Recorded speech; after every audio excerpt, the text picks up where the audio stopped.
Bueno, muchas gracias por la presentación y por la invitación a estar con ustedes.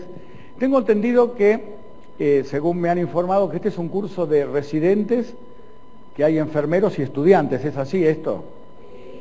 Muy bien.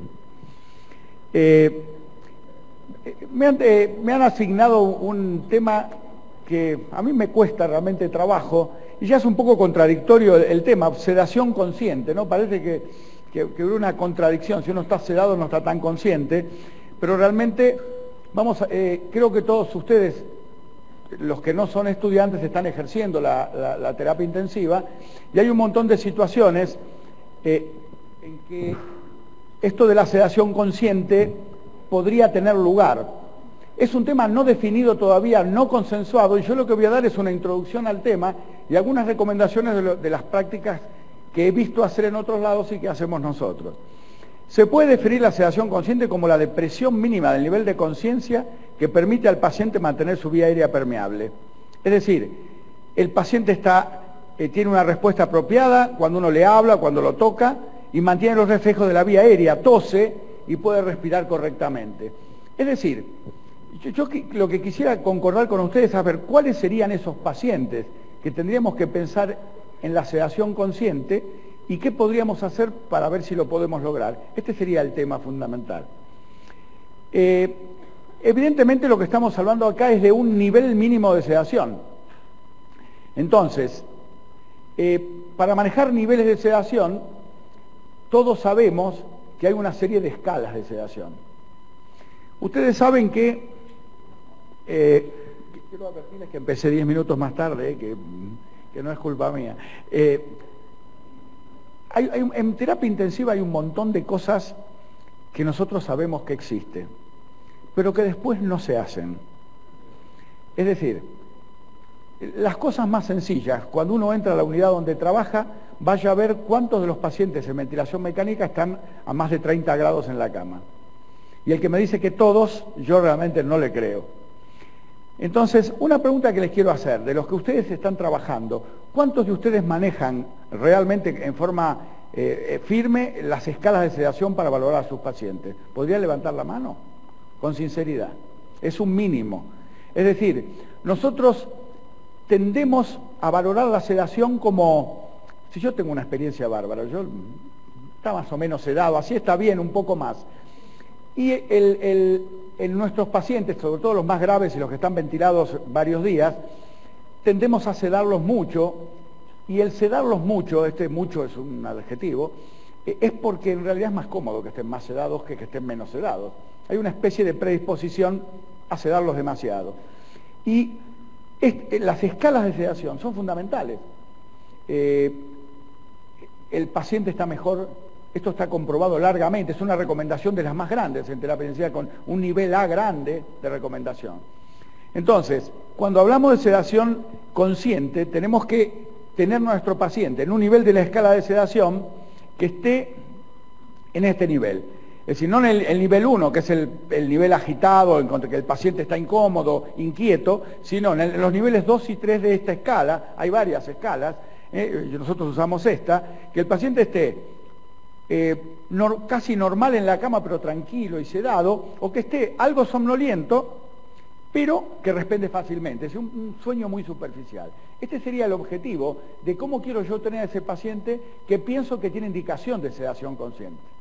Y para esto tengo que hacer y usar las escalas de sedación. Y yo les aseguro que las personas que mejor hacen esto son los enfermeros. Es decir, todos aquellos protocolos de la unidad que requieren prolijidad, que requieren dedicación, que requieren confiabilidad y repetitividad, deben consensuarse con el equipo de enfermería y dejarlo en manos de enfermería. Los protocolos de control de la glucemia, los protocolos de sedación y del despertar, la vacación matutina de la sedación, estos protocolos de sedación, los médicos somos espantosos para esto, por lo menos en mi país, ¿no?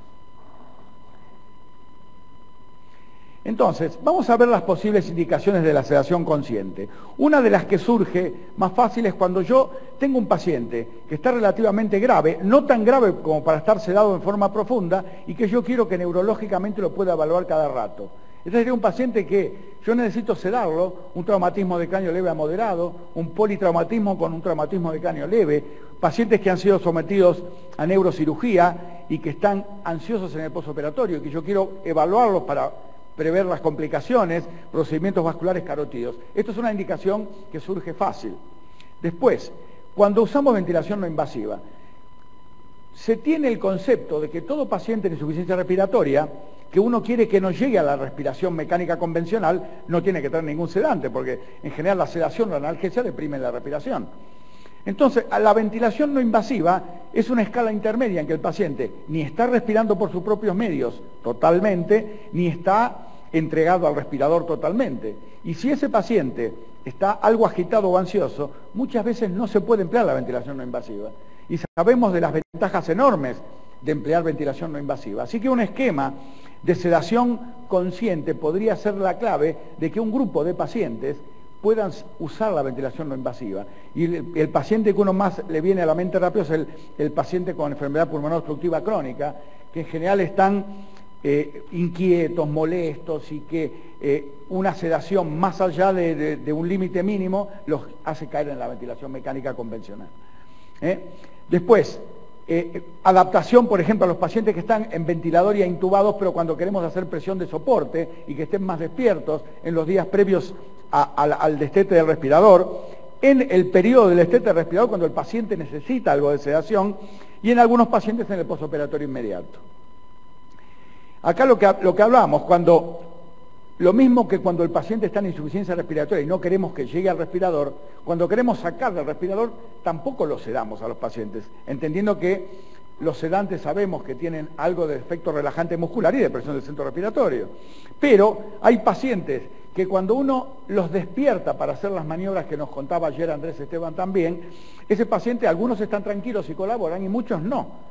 Algunos están tan excitados que tenemos que volverlos al respirador y sedarlos, y otros podemos llegar a manejarlos con los protocolos de sedación consciente. Y los pacientes son los pacientes bronquiales crónicos en el destete y los pacientes que hacen algún tipo de abstinencia de alcohol, de tabaco, etcétera, que cuando uno los despierta de la pseudoanalgesia empiezan a estar inquietos y a veces es muy difícil de manejar.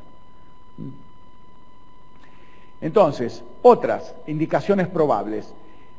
Cuando los pacientes tenemos que ventilarlos, vienen de la cirugía, a veces son cirugías prolongadas, cirugías complejas, y son pacientes que sabemos que llegan estubados a la unidad y sabemos que los vamos a estubar en las próximas horas.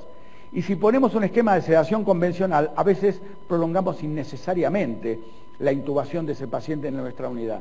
Es decir, que mientras el paciente llega, lo colocamos en la cama, está frío, está temblando, viene en el traslado. Yo no sé qué tienen los traslados de los pacientes que les hacen tanto mal, ¿no? Habría que hacer algún trabajo midiendo cosas durante los traslados.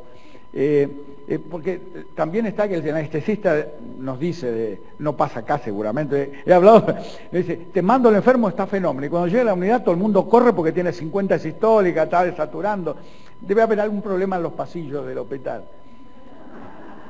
Pero entonces, estos pacientes que llegan, a veces, o vienen con el anestesista, a veces llegan algo inestables, el anestesista nos dice, mire, nos parece que está para un rato más, no le saquen el tubo todavía, y nosotros lo que hacemos es a veces, cuando el paciente empieza a despertar y a agitarse, poner un esquema de sedación consciente para que en poco tiempo podamos extubarlo sin necesidad de sedarlo de forma profunda. Y a veces, cuando hacemos en estos pacientes que se empiezan a agitar en el postoperatorio inmediato y vemos que nos parece que le duele en ese estado inestable del posanestésico, se le hace una pequeña inyección de morfina y a veces el paciente se deprime y hay que ventilarlo. Entonces hay que tener cuidado en ese periodo del postoperatorio inmediato. Entonces vamos a ver qué podemos hacer, con las drogas que tenemos, cómo nos pueden ayudar para lograr ese estado de sedación, que es un poquito de sedación, para definirlo de alguna manera, o un grado 2 y 3 de la escala de Ramsay. Por ejemplo, con el midazolam, que es una de las drogas, yo no sé ustedes, pero en mi país es una de las drogas que más se usa en la sedación. El propofol es otra buena droga, pero es muchísimo más cara en Argentina, así que no la usamos prácticamente. Y lo que pasa con el midazolam es que en una encuesta que hicimos nosotros, el midazolam se usa habitualmente en dosis demasiado altas, sobre todo cuando se usan bolos. Es decir, el paciente está agitado, hacerle un bolo de midazolam, un bolito de midazolam, y el bolito son 5 miligramos, y el bolo son 15, que es y eso es muchísimo. Pero claro, además da lástima abrir la ampolla y hacer 5 miligramos, está toda la ampolla entera. Y es una droga bastante noble, que en general salga un poquito de hipotensión, a veces no trae grandes cosas. Entonces, se ha hecho un estudio para tratar de ver qué dosis de midazolam permitiría algo de sedación sin caer en la depresión que haga que se necesite una ventilación asistida, por ejemplo. Este es un trabajo dirigido a eso, y una dosis de 1 miligramo en bolo permite que el paciente un nivel de sedación que no sea mayor de la escala, entonces 1 miligramo. Y esto, si uno se pone a hacerlo, ve que los pacientes, hacen esto que dicen los trabajos, ¿no? Las dosis de 0,03, esto sería entonces 1 miligramo. Dosis que son de 2 miligramos o más, produce un nivel de sedación de Ramsay mayor de 3 en 40% de los pacientes. Lo que pasa que la mayoría de los pacientes que hacemos el midazolam están ventilados. Entonces, si va a la parte 4 de la escala de Ramsay, no hay ningún problema. A veces es el nivel que queremos en la ventilación mecánica.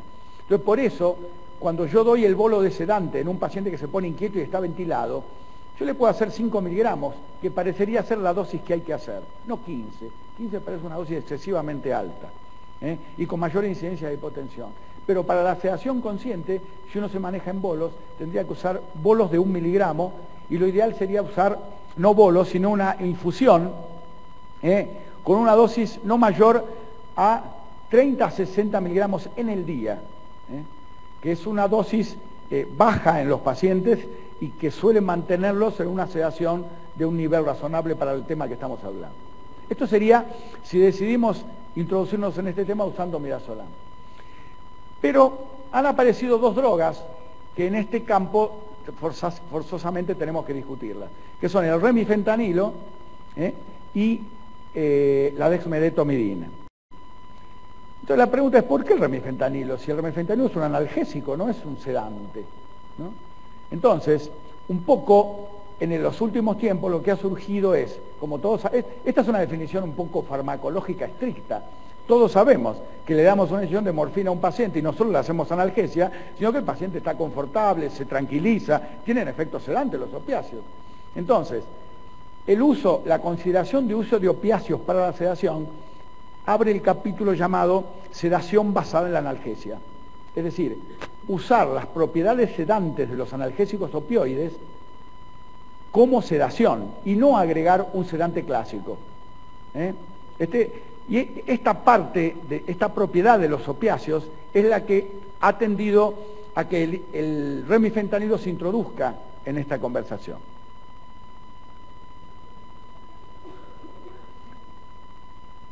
Dije algo mal de las drogas, capaz que me sabotea.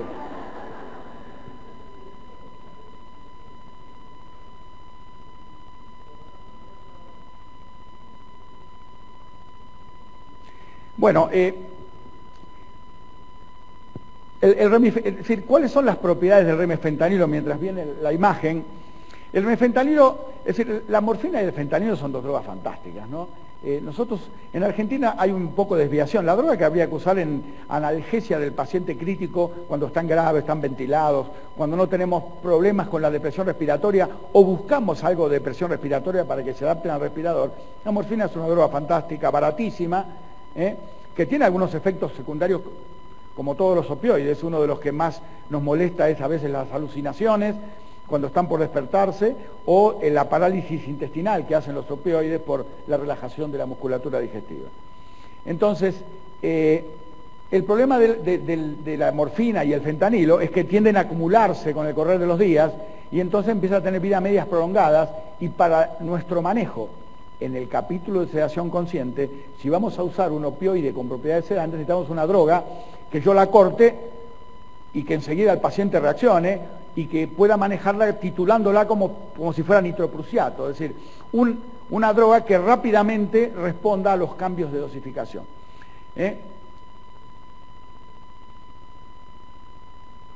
Entonces, por ejemplo, este es uno de los tantos trabajos realizados. Este es para ver la tolerancia. Estos pacientes del posoperatorio que hablábamos hoy, ese paciente que viene inquieto, que le tenemos que dejar el tubo endotraqueal porque todavía no maneja la tos, que está en ese periodo que hoy hablábamos, estos autores hicieron en este grupo, tomaron un grupo de pacientes, le hicieron, hay una anterior, creo, ¿verdad? ¿Está? Sí, acá está. Ellos tomaron pacientes en el posoperatorio de cirugías, y a los pacientes que empezaban a responder luego de ese periodo de inestabilidad, cuando empezaban a responder órdenes, le ponían un goteo de remifentanilo de 0,1 gamma kilo minuto, que es una dosis baja de remifentanilo. Entonces, después de esta dosis, se empezaba a reducir en cuartas partes hasta que el paciente estuviera respirando espontáneamente, con poca respuesta ventilatoria propia, digamos, no se deprimía o no estaba taquipnéico, un paciente respirando tranquilamente, orientado y tranquilo, y permitía la remoción del tubo traqueal. Este era el objetivo, es decir, que le ponía una droga que al paciente lo dejaba tranquilo, respirando tranquilo, sin trastornos importantes de la ventilación, ni en menos ni en más, y que nos permitía retirar el tubo. Y lo que vieron ellos es que el 77% tenían buena tolerancia con una dosis muy baja de remifentanilo, que era la cuarta parte de la dosis que se había empleado, y un 22% restante usaban la dosis intermedia. No hubo que hacer analgesia adicional, con este goteo de remifentanilo era suficiente, y los pacientes estaban respirando tranquilamente y se los pudo tubar sin problema. Esto es uno de los varios trabajos que hay en este tema, y estas son las dosis que uno usa el remifentanilo, que los anestesistas que están acá verán que son dosis mucho más bajas que las que se usan en anestesia. O cuando uno busca un efecto analgésico profundo en los pacientes con politraumatizados o ventilación mecánica, por ejemplo. Entonces, aquí, en este trabajo de Gilbert Park, es uno de los trabajos en que se menciona el concepto de analgesia, sedación basada en la analgesia. Entonces, ¿él qué hace? En un grupo heterogéneo de pacientes críticos, decide buscar la sedación con los criterios de sedación consciente usando el remifentanilo. Es decir, usando el concepto de sedación basada en analgesia. Y lo que ve es que el 37% de los pacientes solo recibieron remifentanilo y el restante 63%, esto era un montón de pacientes de distinto tipo, necesitaron alguna dosis suplementaria de los sedantes convencionales, pero mucho menor que lo que se indicaba cuando se usaban los esquemas basados en la sedación. Y el nivel de sedación era el nivel que nosotros estamos proponiendo aquí. Entonces, el uso de la sedación basada en la analgesia se asoció con un porcentaje mayor de tiempo de sedación satisfactoria. O sea, el paciente en buenas condiciones, se despertaba, etcétera, independientemente de que se le agregara o no un sedante adicional. Podíamos conservar a los pacientes en este estado de sedación consciente con la analgesia, con la sedación basada en la analgesia. Entonces, esta es una droga ideal para esto que estamos hablando por la vida media corta que tiene, pero cuidado que es un opioide potente y que los pacientes pueden deprimirse. Esto no es para ponerle el remifentanilo, a ver, y al rato viene y dice, doctor, hay que intubarlo, ¿no? Si está intubado.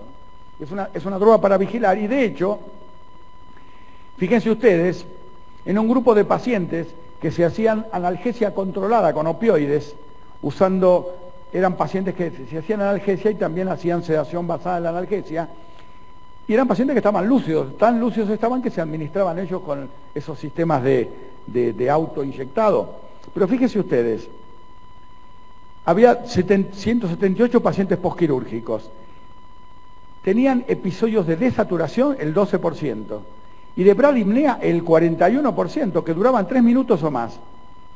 Y algunos pacientes tuvieron que hacerle ventilación a presión positiva. Es decir, hay que tener cuidado. Entonces, ellos dicen acá que los pacientes de más de 65 años y los obesos tenían más riesgo de desaturación. Y los pacientes añosos, los pacientes que están entrados en años, hay que empezar a cuidarse. Los pacientes que tenían unos cuantos años también tenían no solo predisposición a la desaturación, sino a la bradipnea. Entonces lo que ellos aconsejan es hacer oximetría, capnometría si si es posible hacerlo, si tiene una intubación o algo, pero si no, por lo menos oximetría de pulso observada frecuentemente para no tener una sorpresa desagradable. Es feo cuando uno tiene que andar corriendo por la sala con la naloxona para antagonizar el remifentanilo, o tráiganme el ambú para bolsear, eso es, porque uno en general cuando hace sedación consciente, es una técnica que requiere cierta delicadeza. Entonces uno conversa, mirá, le voy a hacer sedación consciente, se hace un poco el elegante y correr después queda realmente horrible. Entonces, la otra droga que hablábamos hoy es la dexmedetomidina. Esta droga, es una droga que tiene un parentesco farmacológico con la clonidina, es un alfa agonista, puede provocar algunos efectos sobre la frecuencia cardíaca y la tensión arterial, como la clonidina, pero que no son muy trascendentes. Bajan un poco la frecuencia, que a veces eso es conveniente, bajan un poco la presión levemente. Y el efecto clonidina que nos es útil en estos pacientes, además de la sedación que provoca la molécula, es que es ideal para el tratamiento de los pacientes que hacen deprivación de drogas o deprivación de alcohol. Ustedes recuerdan que el esquema recomendado para el síndrome de abstinencia de drogas o de alcohol es lorazepam, clonidina y beta bloqueantes. Entonces, tener una droga para hacer sedación consciente que tenga efectos similares a la clonidina la hace ideal para los pacientes que hacen abstinencia, o incluso que hacen abstinencia de opiáceos, de los mismos que nosotros le dimos durante el periodo de asistencia respiratoria mecánica, que esto es una cosa bastante frecuente. Entonces, las dosis, estas son dosis bajas de dexmedetomidina, la dosis con la que se suele comenzar es 0,1 microgramo kilo hora, y hasta 0,6, 0,7 serían las dosis en que los pacientes se manejan con el concepto que estamos hablando de sedación consciente.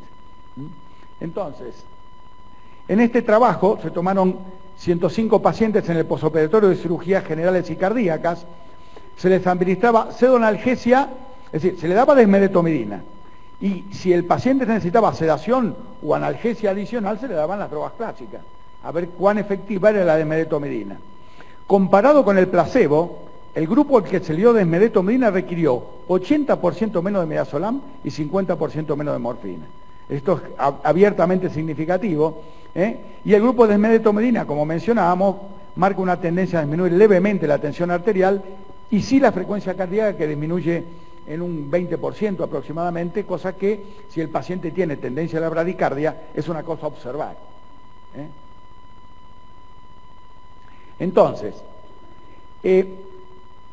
antes de ir a ver, tenemos entonces esto. Yo después quiero comentar algunas cosas, tenemos un poquito de tiempo.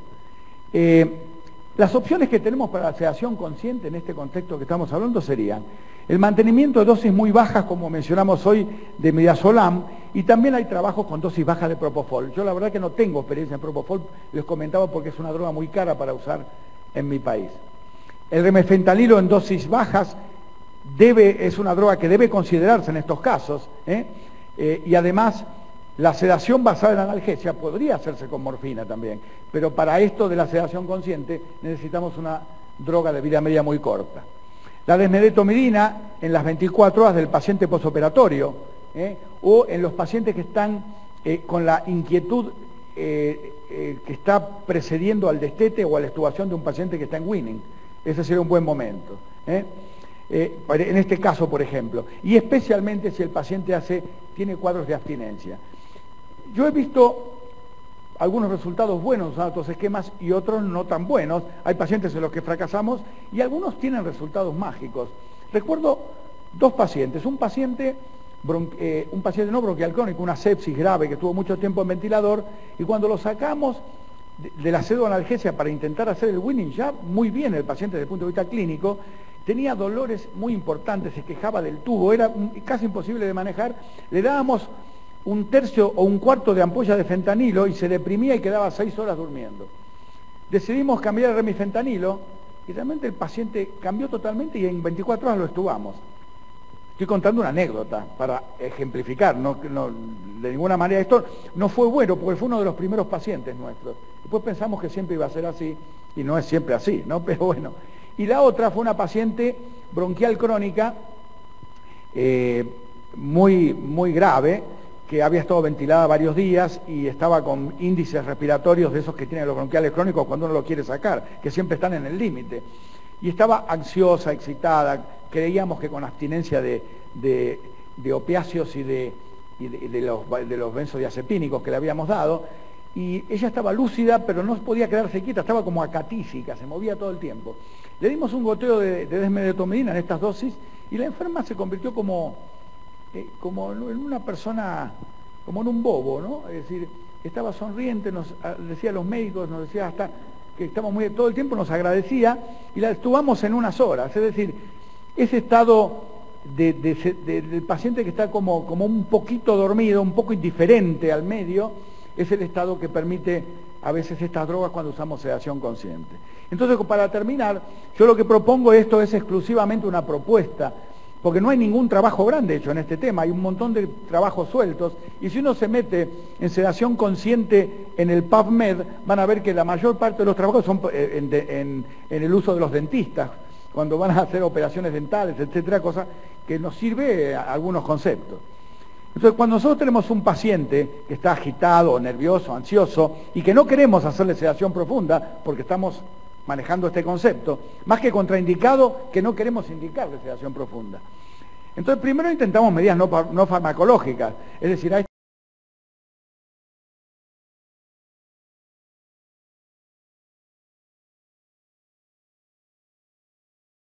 esta mujer, por ejemplo, le trajimos la radio, le pusimos el televisor. Claro, cuando miró el televisor estaba el presidente nuestro hablando y hizo una crisis que casi no la podemos...